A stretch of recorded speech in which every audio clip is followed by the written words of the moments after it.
Merhaba sevgili hanımlar, değerli takipçilerim, Ayşe'den Ürgüleri YouTube kanalıma hoş geldiniz.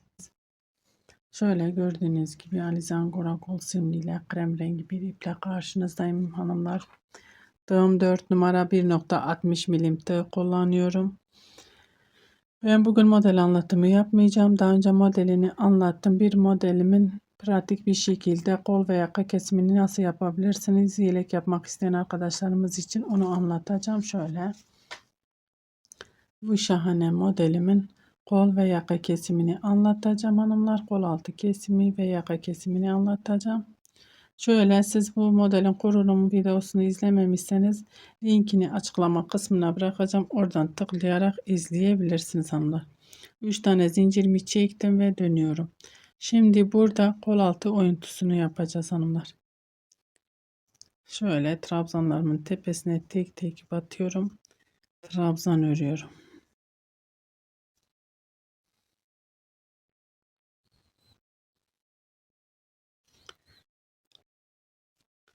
İpimi doladım, zincirin altından giriyorum. 1 2 tane trabzan. Fıstığımın tepesine batıyorum.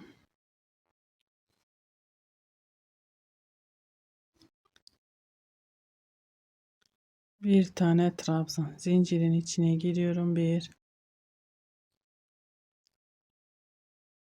2 trabzan. Hatta buraya 3 tane trabzan yapacağım hanımlar. Şimdi sebebini de size anlatacağım.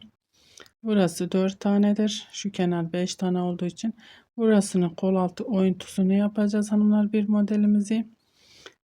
Ve şu kenardaki trabzanımızı buradan şöyle kol kenarımızı devam ettireceğiz.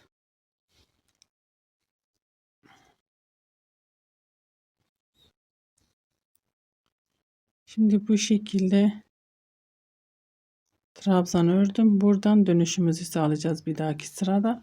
Burada şimdi model olarak modelimi örüyorum. Bir trabzan, bir pardon, iki trabzan, bir iki zincir ipimi doluyorum, diğer zincire geçtim. Şöyle iki trabzan, trabzanlarımın tepesine batıyorum. Trabzan,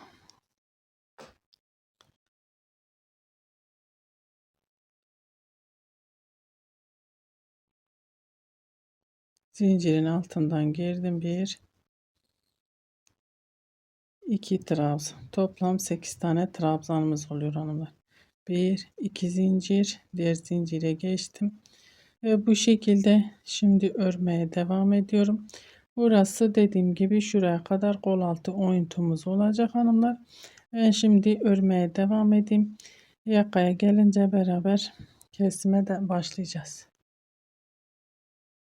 Evet hanımlar, şimdi yakaya geldim. Burada kesim yapacağız.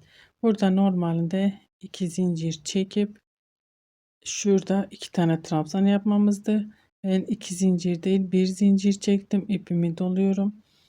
Buraya şöyle bir tane trabzan yapıp kenar trabzanlarımı örüyorum.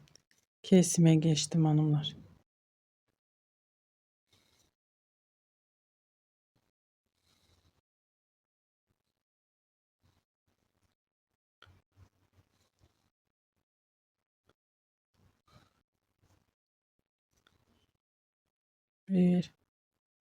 Bir zincir çekip dönüyorum. Trabzanlarımın tepesine sık iğne sırasındayız.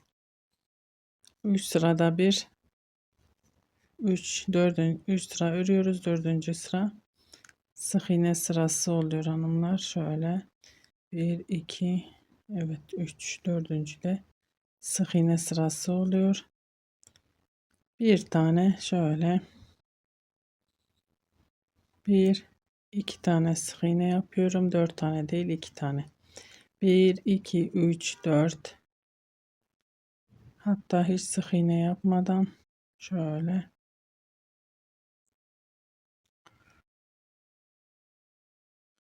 pardon, burada 1 2 3 4 5 tane bu modelimizin trabzanı, onun sık iğnesini yapmıyorum tepesine. Buradaki zincirin altından giriyorum, bir tane sık iğne.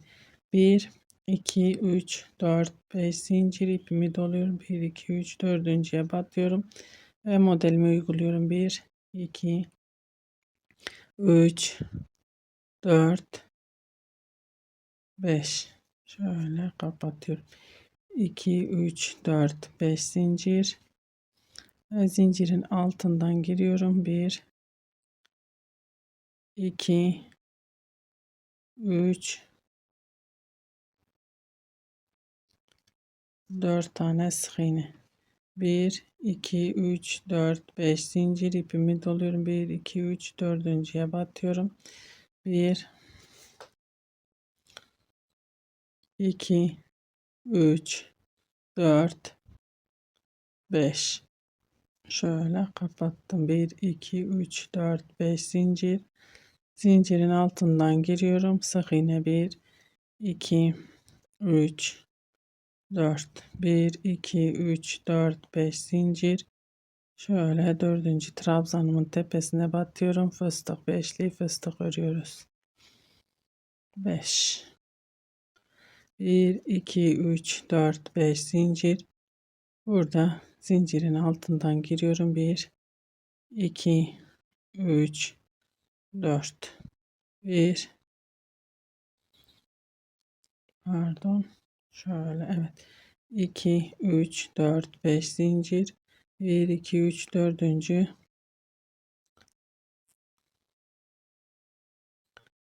pardon hanımlar, burada şöyle bunu yaptıktan sonra buraya, burası bizim şöyle,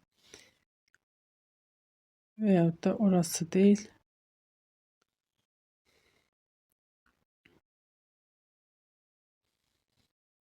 dört tane sık iğne burada batıyorum. 1 2 3 4 5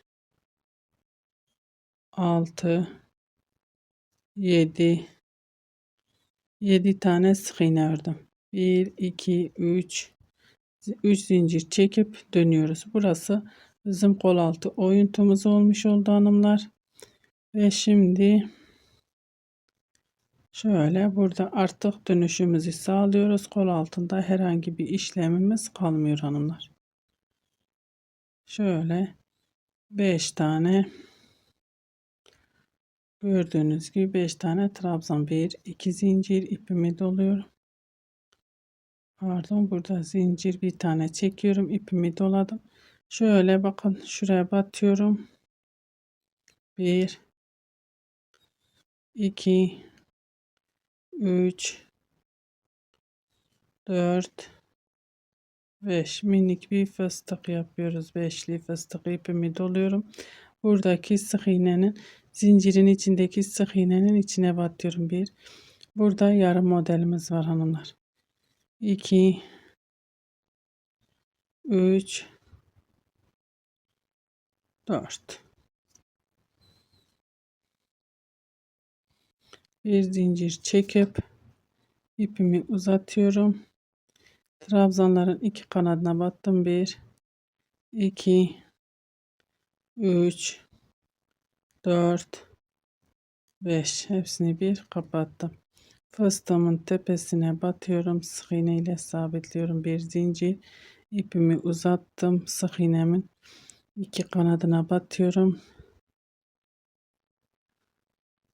1 2 3 4 5, hepsini bir kapattım. İpimi doladım. Buradaki sık iğnelerin içine batıp trabzanlarımı örüyorum. Şimdi yakaya kadar, buraya kadar örmeye devam edelim. Yakada kesme beraber devam edeceğiz. Evet hanımlar, yakaya geldik. Şimdi buradaki trabzanlarımı ördüm. Bir zincir ipimi doluyorum. Trabzanın şöyle iki kanadına batıyorum. 1 2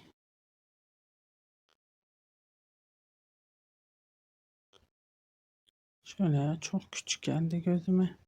Biraz daha ipimi uzatıyorum. 1, 2, 3, 4, beşli bir fıstık yapıyorum. Şöyle fıstığımın tepesine sık iğne olarak sabitliyorum hanımlar. Şöyle bir zincir çekip şöyle ipimi doluyorum bakalım. Şöyle kenar trabzanlarımı örüyorum. Burada fıstık yapmadım. Sadece bir zincir çekip şöyle bu modelin yarısını örmüş oldum.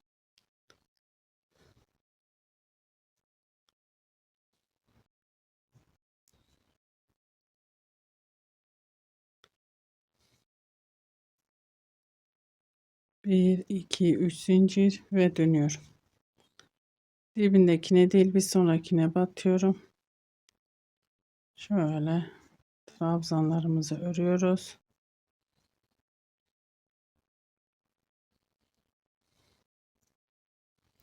Burada hiç zincir çekmeden ipimi doluyorum şu fıstığımın. Şöyle tepeye batıyorum. 1,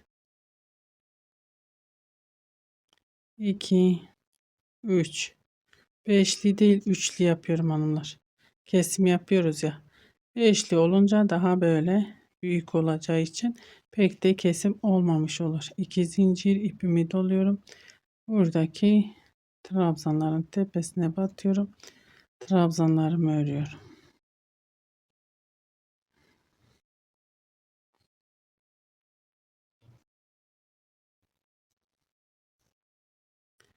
Trabzanlarımı ördüm. 1, 2 zincir ipimi doluyorum. Bakın iki fıstığın arasındaki sık iğnenin içine batıyorum. 1, 2, 3, 4, 5. Hepsini bir kapattım. 1, 2 zincir. İpimi doladım. Ve ara trabzanlarımı örüyorum hanımlar. Şimdi burada herhangi bir işlemimiz yok. Bu gelip burada dönüşümüzü sağlayacağız. Yakaya gelince beraber kesime devam edeceğiz hanımlar. Evet hanımlar, şimdi şöyle zincirin içine girdim. 2 tane trabzanımı yaptım. Şöyle trabzanlarımın tepesine batıyorum. Trabzanlarımı örüyorum. Yaka kesimindeyiz hanımlar. İpimi doluyorum. Bu zincirin içine batmıyorum. Şöyle fıstığımı da atlayıp şöyle kenar trabzanlarımın tepesine batıyorum. Kenar trabzanlarımı örüyorum.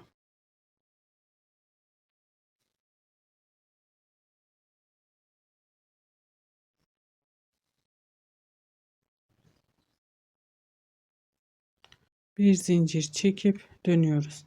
Sık iğne sırasındayız hanımlar. Burada sık iğne geçiyorum. 5 tane trabzanımız var, sık iğne. Şimdi burada 1, 2, 3, 4, 5 zincir ipimi doluyorum. 1, 2, 3 şöyle üçüncünün tepesine batacağım. Burada çünkü şöyle kesim yaptığımız için artık kesim yapmayacağım hanımlar. 1, 2, 3, 4, 5. Hepsini bir kapattım. 1, 2, 3, 4, 5 zincir. Zincirin altına girdim. Sık iğne 1, 2, 3, 4. 1, 2, 3, 4, 5 zincir. 1, 2, 3, dördüncüye batıyorum. Şöyle beşli fıstığımı örüyorum.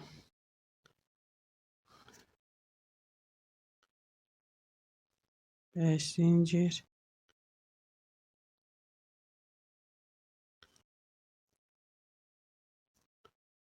Dört tane. Şöyle bu şekilde. Burada örüp döneceğim hanımlar. Dediğim gibi artık kesim yapmayacağım. Şöyle bir iki modeli kesmiş olduk zaten. Şöyle pek de bir şey kalmadı. Ben şimdi örmeye devam edeyim. Yakaya gelince beraber devam edeceğiz. Evet hanımlar, yine yaka kısmına geldik. Bir zincir çektim, ipimi uzatıyorum. Şöyle trabzanlarımı ördüm. Trabzanların iki kanadına batıyorum. Fıstığımı örüyorum. 1 2 3 4 5 hepsini bir kapattım. Buradaki fıstığın tepesine batıyorum hanımlar. Bir zincir çektim, ipimi uzatıyorum. Şu sık iğnenin şöyle iki kanadına batıyorum. 1 2 3 4 5 hepsini bir kapattım. İpimi doluyorum. Buradaki sık iğnelere batıyorum. Şöyle kenar trabzanlarımı örüyorum. Dediğim gibi kesimimizi bitirdik hanımlar. Artık kesim yapmıyorum. Zaten küçük bir parçada model anlattığım parçada kol ve yaka kesimini size anlattığım için şöyle bu kadar kesimle anladınız. Bakın zaten yakamız da oluştu. Şimdi ben şöyle bir iki sıra düz öreceğim. Düz derken modelimizi tabii ki öreceğiz. Kesim olmadan düz öreceğiz ki daha bir yakamız ortaya çıkmış olacak. Ben kamera arkasında biraz da örüp kesim olmadan hanımlar örüp geliyorum. 1 2 zincir şöyle iki sık iğnenin ortasına 1 2 3 4 5 1 2 zincir ve trabzanların tepesine. Dediğim gibi artık kesimimizi bitirdik hanımlar. Biraz örüp geliyorum. Evet hanımlar, şöyle modelimi tamamladım. Gördüğünüz gibi şahane bir yaka kesimi ve kol altı oldu gerçekten. Şöyle hiç kasılma olmadan, bükülmeden, büzülmeden şöyle gördüğünüz gibi şöyle yakından da göstermek istiyorum. Umarım anlatabilmişimdir. Beni tercih edip izlediğiniz için teşekkür ederim. Bir dahaki videomuzda görüşmek üzere. Hoşça kalın.